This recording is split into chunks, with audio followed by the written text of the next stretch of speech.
तो जय जवान जय किसान भाइयों बहनों, आप सभी का मेरे डिफेंस चैनल पे स्वागत है। तो आज की डिफेंस अपडेट वीडियो में 4 सबसे बड़ी अपडेट आ रही है।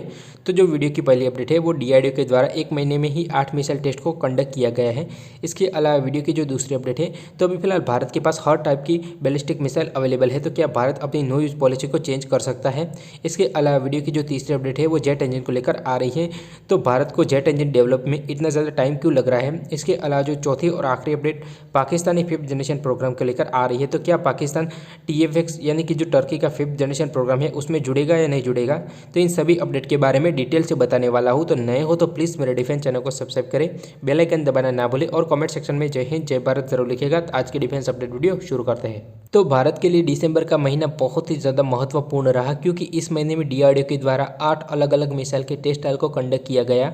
और सबसे बड़ी बात तो यह रही कि इन 8 सभी टेस्ट ट्रायल को सक्सेसफुली कंडक्ट किया गया है। तो डीआरडीओ के द्वारा 7 दिसंबर को VLSRCM यानी कि वर्टिकल लॉन्च अस्त्रा का सक्सेसफुली टेस्ट ट्रायल कंडक्ट किया गया।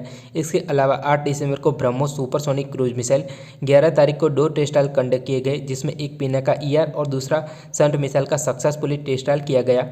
13 तारीख को स्मार्ट और 18 तारीख को अग्नि प्राइम मिसाइल का डीआरडीओ के द्वारा सक्सेसफुली टेस्ट ट्रायल को कंडक्ट किया गया। 22 तारीख को प्रलय मिसाइल का टेस्ट ट्रायल किया गया और 23 तारीख को फिर से डीआरडीओ के द्वारा प्रलय मिसाइल का दूसरा टेस्ट ट्रायल किया गया। तो 24 घंटों में 2 बार प्रलय मिसाइल का टेस्ट ट्रायल किया गया। तो एक ही महीने में इतने सारे टेस्ट ट्रायल को देखकर जो भारत के दुश्मन देश है वो तो बहुत ही ज़्यादा परेशान हो गए होंगे, क्योंकि डीआरडीओ के द्वारा हर टाइप के मिसाइल को टेस्ट ट्रायल किया गया है। तो अब हम वीडियो के दूसरे अपडेट के बारे में बात कर लेते हैं। तो अभी फिलहाल भारत के पास हर टाइप की और कहीं से भी परमाणु मिसाइल दागने की क्षमता है। तो क्या भारत अपनी जो नो फर्स्ट यूज़ पॉलिसी है उसको चेंज कर सकता है? तो नो फर्स्ट यूज़ पॉलिसी में भारत कभी भी दुश्मन देश पे पहले परमाणु मिसाइल का हमला नहीं करेगा। तो अगर दुश्मन देश भारत पे परमाणु मिसाइल दागता है तो उसके बाद ही भारत उस पर परमाणु मिसाइल का हमला करेगा। तो अभी फिलहाल भारत के पास वो क्षमता है कि भारत हवा पानी ज़मीन कहीं से भी परमाणु मिसाइल को फायर कर सकता है। तो हवा से फायर करने के लिए रफाल और मिराज जैसे घातक फाइटर जेट शामिल है, जो कि किसी भी देश पे परमाणु मिसाइल दाग सकते हैं। और ज़मीन से बैलिस्टिक मिसाइलों के द्वारा परमाणु हमला किया जा सकता है, जिनमें अग्नि सीरीज की मिसाइल और पृथ्वी सीरीज की मिसाइल अभी फिलहाल भारत के पास मौजूद है। और भारतीय नौसेना अपनी K सीरीज यानी कि K4 और K50 के द्वारा परमाणु मिसाइल को दाग सकती है। तो अब अपने मेन टॉपिक के बारे में बात कर लेते हैं कि क्या भारत अपने जो नो फर्स्ट यूज पॉलिसी है उसको चेंज करेगा या नहीं करेगा। तो भारत एक जिम्मेदार देश है और भारत कभी भी दुश्मन देश पे पहले परमाणु मिसाइल का हमला नहीं करेगा। तो संभव यह है कि भारत कभी भी अपनी जो नो फर्स्ट यूज पॉलिसी है उसको चेंज नहीं करेगा। तो अब हम वीडियो की तीसरे अपडेट के बारे में बात कर लेते हैं, जो कि जेट इंजन को लेकर आ रही है।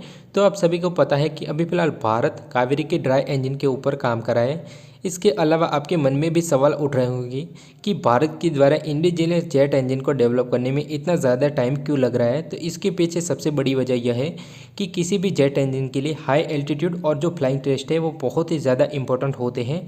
तो इन टेस्ट के लिए टेस्ट बेड का यूज़ किया जाता है। तो नए जेट इंजन को इन टेस्ट बेड में इंस्टॉल करने के बाद उनके हाई एल्टीट्यूड और फ्लाइंग टेस्ट को कंडक्ट किया जाता है, और ये टेस्ट बहुत ही ज़्यादा किसी भी जेट के लिए महत्वपूर्ण होते हैं। तो अभी फिलहाल भारत के पास ऐसा एक भी टेस्ट बेड मौजूद नहीं है। तो भारत अपने इंडिजिनियस जेट इंजन के इन टेस्ट ट्रायल के लिए रशिया या फ्रांस भिजवाता है, पर इस प्रोसेस में 6 महीनों से लेकर 1 साल का टाइम लग जाता है। और इन टेस्ट ट्रायलों के बाद अगर जेट इंजन को किसी भी प्रकार के मॉडिफिकेशन की ज़रूरत हुई तो वो रशिया से वापस भारत आएगा, और मॉडिफिकेशन के बाद वापस से इन टेस्ट ट्रायलों के लिए रशिया या फ्रांस जाएगा। तो उसमें बहुत ही ज़्यादा टाइम लग जाता है। तो इसी ही वजह से भारत की जेट इंजन को डेवलप होने में बहुत ही ज़्यादा टाइम लग जाता है। तो इसी प्रॉब्लम के सॉल्यूशन के लिए GTRA के द्वारा 2 फ्लाइंग टेस्ट बेड के लिए रिक्वेस्ट रखी गई थी, जिनमें पहला था IL-76 टेस्ट बेड। तो रशिया के द्वारा भी इन IL-76 टेस्ट बेड का ही यूज़ किया जाता है, जिनमें IL-76 एयरक्राफ्ट को मॉडर्नाइज किया जाता है। इसके अलावा भारत के पास दूसरा ऑप्शन यह था कि MiG-29 को मॉडर्नाइज किया जाए और इसको टेस्ट बेड के तौर पर यूज़ किया जाए, पर जो MiG-29 है वो एक रिस्की प्लेटफॉर्म है। पर इस रिक्वेस्ट के बाद इस पे कुछ भी काम नहीं हुआ। तो भारत को अगर इंडिजिनियस तौर पे एक जेट इंजन को डेवलप करना है तो एक टेस्ट बेड का होना तो बहुत ही ज़्यादा ज़रूरत है, और इसके ऊपर सोचना बहुत ही ज़्यादा ज़रूरी है। तो अब हम वीडियो की चौथी और आखिरी अपडेट के बारे में बात कर लेते हैं, जो कि TFX को लेकर आ रही है। तो अभी फिलहाल टर्की को अपने 5th जनरेशन फाइटर जेट यानी कि TFX डेवलप करने में फंड की ज़्यादा ज़रूरत है। तो उनके द्वारा पाकिस्तान को ऑफर दिया गया है कि अगर पाकिस्तान TFX प्रोग्राम में जुड़ना चाहे तो वो जुड़ सकता है। और इसके अलावा पाकिस्तान को TFX प्रोग्राम में जुड़ना है तो $2.1 बिलियन का इन्वेस्टमेंट करना होगा। और इस फाइटर जेट के डेवलप होने के बाद पाकिस्तान को ऐसे 60 फाइटर जेट को भी परचेज करना होगा। तो उसके बाद ही Pakistan TFX fighter jet jet programme में जुड़ सकता है। तो पाकिस्तान का TFX प्रोजेक्ट में जुड़ना बहुत ही ज़्यादा मुश्किल है, क्योंकि अभी फिलहाल पाकिस्तान के पास 17 से लेकर 18 बिलियन US$ ही फॉरेन रिजर्व में पड़े हुए हैं।